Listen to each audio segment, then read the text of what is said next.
एक गांव था जिसमें जानकी और गोविंद नाम के पति पत्नी रहते थे। गोविंद एक इलेक्ट्रिसिटी डिपार्टमेंट में काम करके रिटायर हो चुका था। उनका एक बेटा था जिसका नाम राम था। राम भी एक सॉफ्टवेयर इंजीनियर था। उसकी एक महीने की तनख्वाह 1 लाख से ज्यादा ही थी। उसके माता पिता हमेशा राम के लिए एक बहुत ही अच्छी सी लड़की ढूंढना चाहते थे ताकि उसकी शादी कर सके। इसी तरह पड़ोस के गांव में चंद्रमोहन नाम का एक और आदमी था। वो बहुत ही बड़ा धनवान था। चंद्रमोहन की इकलौती बेटी थी जिसका नाम मीना था। चंद्रमोहन भी अपनी बेटी मीना के लिए एक किसी अच्छी लड़के की तलाश में था। किसी की शादी में चंद्रमोहन ने राम को देखा था और राम चंद्रमोहन को बहुत पसंद आ गया था। इसलिए वो कहाँ रहता है और क्या करता है, ये सारी बातें पता करने के बाद वो राम का रिश्ता मांगने के लिए उनके घर पहुंच जाता है। देखिए, मैं ठीक विषय पर आ जाता हूँ। आपका बेटा मुझे बहुत अच्छा लगा। आपके घर मैं अपनी बेटी का रिश्ता मांगने के लिए आया हूँ। मैंने सोचा था कि अगर मैं आपको बुलवाऊंगा तो आप आएंगे या नहीं, इसीलिए मैं खुद चला गया। मेरी बेटी मीना बहुत अच्छी लड़की है, लेकिन बचपन से उसको बहुत लाड़ और प्यार दे दिया था हमने, जिसकी वजह से वो खुद को बहुत ऊंचा मानती है। सोच विचार की थोड़ी अलग है। मैं चाहूं तो उसी के जैसे लड़के से उसकी शादी करवा सकता हूं, लेकिन मेरी बेटी के अंदर मुझे बदलाव चाहिए, जो कि आपका बेटा ये सब कर सकता है। बहुत दिनों से मैं आपके बेटे को देख रहा हूँ। आपका बेटा बहुत ही अच्छा लड़का है और मुझे बहुत अच्छा लगा। मुझे ये भी लगा कि मेरी बेटी के लिए ये रिश्ता बहुत ही अच्छा रहेगा और उन दोनों की जोड़ी भी मुझे बहुत अच्छी लगी। आप लोग इसके बारे में सोचिएगा जरूर और आपका क्या निर्णय है ये भी मुझे बता दीजिएगा। इस तरह जो कुछ भी चंद्रमोहन कहना चाहता था वो सारी बातें कहता है और वहाँ से चला जाता है।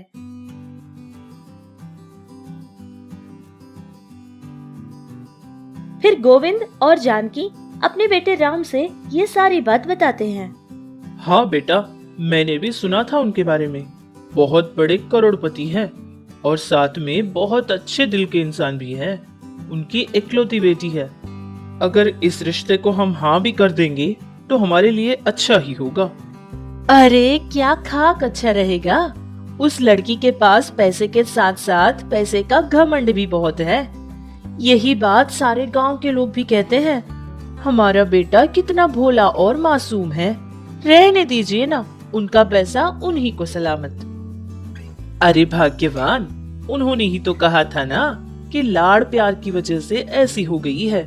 हमारा बेटा धीरे धीरे उस लड़की को बदल लेगा। पिताजी, आपकी मर्जी, जैसा आपको ठीक लगे वैसा ही कीजिए। मेरे लिए क्या अच्छा होगा ये मुझसे ज्यादा आप जानते हैं। ऐसा कहकर राम उसकी शादी की सारी जिम्मेदारी उसके माता पिता पर ही छोड़ देता है। फिर गोविंद राम और मीना की शादी बहुत ही धूमधाम से करवा देता है। बेटा राम, तुम्हारे ऑफिस के बहुत ही करीब मैंने एक घर खरीदा था। अगर तुम चाहो तो तुम सारे लोग उस घर में शिफ्ट हो सकते हो। पापा जी, बिल्कुल गलत मत समझिएगा, लेकिन मेरे पिताजी को ये घर बहुत ही प्यारा है, क्योंकि इस घर को बनवाने के लिए उन्होंने बहुत मेहनत की थी और ये घर छोड़कर जाना मुझे पसंद नहीं। इसीलिए ऑफिस के लिए थोड़ा दूर जरूर है, लेकिन फिर भी बहुत खुशी से मैं ट्रैवल करता हूँ। ये तो बहुत अच्छी बात है बेटा। मैं बहुत खुश नसीब हूँ जो कि मुझे तुम जैसा दामाद मिला। अब मुझे मेरी बेटी के बारे में कोई चिंता नहीं है, क्योंकि तुम जो उसके साथ हो।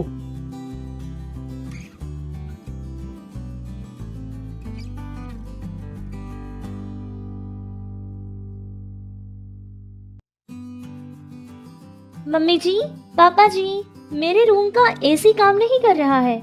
उसमें तो पावर ही नहीं आ रहा। अरे बेटी, अभी अभी बिजली चली गई है। अच्छा, तो क्या घर में जनरेटर नहीं है? एसी अगर नहीं रहेगा तो मुझे तो पसीना आ जाएगा, और मुझे पसीना आ गया तो मुझे बहुत ही गुस्सा आ जाता है। एसी के बिना मैं कैसे रहूंगी? मैं पापा को फोन करूंगी और उनसे कहूंगी कि जनरेटर लगवा दे। अरे बेटी, हमारे घर में इन्वर्टर है ना, वैसे उससे भी घर के सारे पंखे चलते हैं। बिजली भी तो 10 मिनट में आ जाएगी। हाँ, कार में तो एसी होता है ना, तो मैं थोड़ी देर के लिए बाहर जाकर आ जाती हूँ।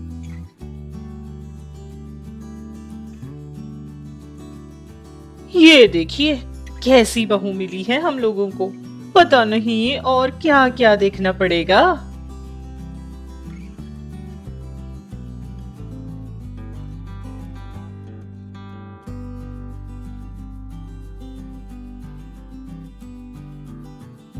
अरे चाचा जी, यहाँ पास ही में एक पानी का पंप है, मेरे साथ आ जाइए, मैं आपकी मदद कर दूंगा। इस तरह उस बूढ़े आदमी को ले जाकर उसके कपड़ों पे लगा सारा ही कीचड़ वो खुद धोता है और फिर कपड़ों की दुकान से उसके लिए कपड़े खरीदकर साथ ही में कुछ फल भी खरीदकर उसको दे देता है और कहता है कि अगर जिंदगी में कभी भी उसको किसी भी बात की सहायता चाहिए हो तो वो उसके घर आ सकता है। ये कहकर उसको अपना घर भी बता देता है। ऐसे ही कुछ दिन गुजर गए थे। एक दिन, बेटी मीना, क्या कर रही हो? मैं मूवी देख रही हूँ मम्मी जी। बेटी, राम के पसंदीदा सारे पकवान मैं तुमको बनाकर बता दूंगी, तुम सीख लेना, ठीक है? ओ माय गॉड, रसोई घर में? वहाँ तो बहुत गर्मी होगी ना। वैसे भी मैं सीख कर क्या करूँगी मम्मी जी? मैं पापा को फोन करके कह दूंगी, वो किसी अच्छे से शेफ को भेज देंगे। नहीं नहीं बेटी, रहने दो। वैसे बाहर का पकवान मेरे बेटे को पसंद नहीं आता, मैं खुद ही उसके लिए बना लूंगी। मीना की कही बातें सुनकर जानकी समझ गई थी कि ये लड़की कुछ नहीं करने वाली है, इसलिए उसको दोबारा कभी उसने रसोई घर में नहीं बुलाया था।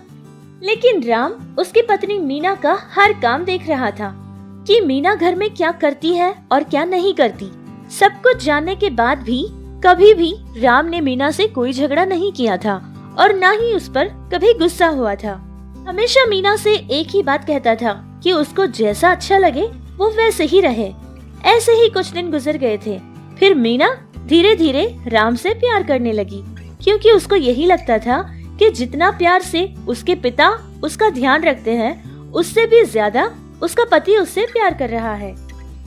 ये क्या दामाद जी, मुझे लगा कि मेरी बेटी के अंदर आपकी वजह से कोई बदलाव आएगा, लेकिन आप तो उसे अपने सर पर बिठा रखा है। अगर ऐसा ही चलता रहा तो वह कैसे बदलेगी? अरे पापा जी, आप बिल्कुल चिंता मत कीजिए। जैसा आपकी बेटी को आप देखना चाहते हैं वो वैसे ही हो जाएगी, इसकी गारंटी मैं आपको देता हूँ। आप बस देखते रहिए। ऐसे ही 1 महीना गुजर गया था। फिर राम को किसी प्रोजेक्ट की वजह से इंग्लैंड जाने का काम पड़ जाता है और वहाँ 1 साल रहने की उसको जरूरत थी। तो मीना ने कहा कि वो भी उसके साथ चलेगी। इस तरह राम और मीना दोनों मिलकर इंग्लैंड के लिए चले जाते हैं और वहाँ एक घर किराए पर लेकर रहने लगते हैं।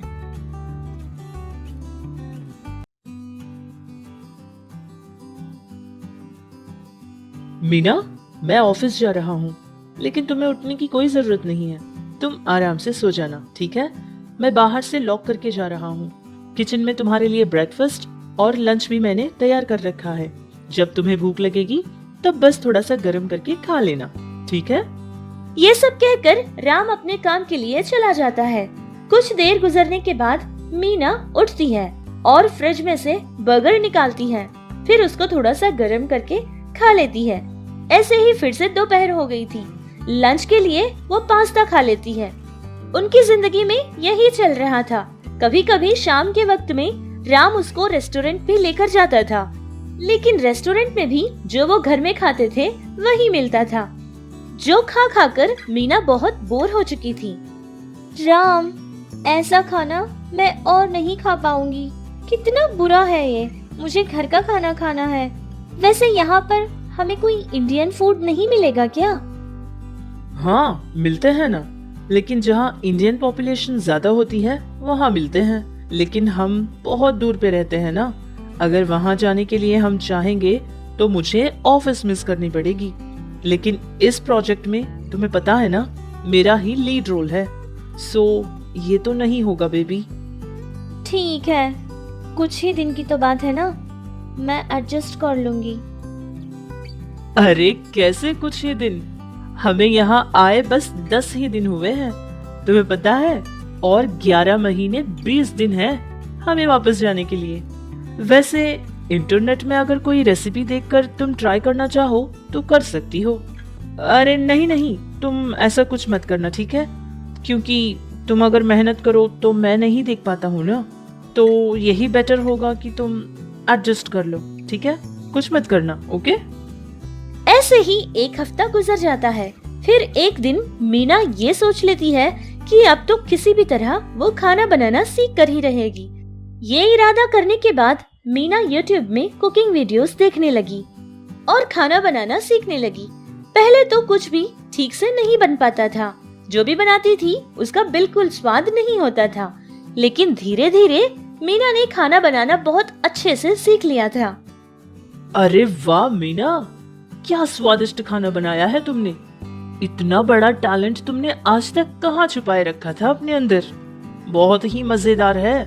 इस तरह राम उस दिन बहुत खुश हो गया था, जिसको देखकर मीना भी बहुत खुश हो गई थी। और ऐसे ही वो हर दिन कोई न कोई नया पकवान बनाने की कोशिश करती थी और बहुत ही अच्छे अच्छे पकवान भी करने लगी। घर में कोई नौकर भी नहीं था, जिससे घर का सारा काम पति पत्नी दोनों मिलकर बहुत ही खुशी खुशी किया करते थे। ये सब काम करना मीना के लिए थोड़ा मुश्किल जरूर था, लेकिन उसके पति के प्यार को देखकर वो सब कुछ भूल गई थी और सारा काम बहुत ही खुशी खुशी कर रही थी। एक दिन शाम को मीना और राम दोनों ही मिलकर एक गार्डन में जाकर बैठ जाते हैं। उनके कुछ ही दूर पर एक बहुत बड़े आदमी एक छोटी सी बच्ची के साथ खेल रहे थे। मीना, पता है वो आदमी कौन है? मैं जिस कंपनी में काम करता हूँ उस कंपनी के MD हैं, one of the top business person. वो बच्ची कितनी क्यूट है ना, जरूर उनकी पोती होगी। नहीं मीना, वो उनके ड्राइवर की बेटी है। उनके पास कहने के लिए तो बहुत पैसा है, लेकिन घमंड बिल्कुल नहीं। बहुत ही अच्छे मन के आदमी हैं। सारे लोगों की बहुत सहायता करते हैं। तुम्हें पता है, ऑफिस के सभी लोग सर से बहुत ही ज्यादा प्यार करते हैं। राम की कही बातें सुनकर मीना अपने आप के बारे में सोचने लगी कि वो बचपन से कैसे थी, गरीब लोगों के साथ कैसा व्यवहार किया करती थी, लोगों का कैसे अपमान किया करती थी। उसके पास बहुत सारा पैसा था, जिसका उसको कितना सारा घमंड था। ये सारी बातें सोचकर अपने आप में बहुत दुखी होने लगी और अपने आप को बदलने की उसने कोशिश की थी। उसने ये भी सोच लिया था कि अगर इन सब को बदलने का उसे मौका मिलेगा तो वो जरूर उस मौके को अपने हाथ से जाने नहीं देगी। जब मीना और राम दोनों इंडिया वापस पहुंच गए थे, तब तक मीना पूरी तरह से बदल चुकी थी। मीना के अंदर बहुत ही प्यारा सा बदलाव आ चुका था। मेरी बेटी को ऐसे देखने की इच्छा मेरी हमेशा से ही रहती थी, लेकिन जब भी मैं उसके बर्ताव के बारे में उससे कुछ कहता तो वो और भी जिद्दी बन जाती और जो कुछ भी नहीं करना चाहिए वो सब कर बैठती थी। लेकिन कभी मुझे समझने की उसने कोशिश ही नहीं की थी। पता नहीं बेटा कि तुमने ऐसा क्या जादू कर दिया जो कि ये इतना बदल गई। आज मान लिया बेटा तुम्हें। नहीं पापा जी, मैंने ऐसा कुछ नहीं किया। मीना की गलतियों को मैंने कभी उसको दिखाने की कोशिश नहीं की थी। बस उसको खुद समझने के लिए मैंने एक छोटा सा मौका दिया था, क्योंकि बचपन में सही गलत सिखाने वाले माता पिता ही अगर अमीर गरीब बड़ा छोटा ऐसी सब बातें सिखाएंगे तो बच्चे तो बिगड़ेंगे ही ना। हमारी औलाद भी उसी रास्ते में चलती है जिस रास्ते में हम चलेंगे। हाँ बेटा, ये तो तुमने बिल्कुल ठीक कहा। अब देखना, आप दोनों के होने वाले बच्चे भी बहुत ही अच्छे व्यक्तित्व वाले होंगे। इस तरह चंद्रमोहन अपनी बेटी को जैसे देखने की ख्वाहिश रखता था, उसने अपनी बेटी को वैसे ही देख लिया था।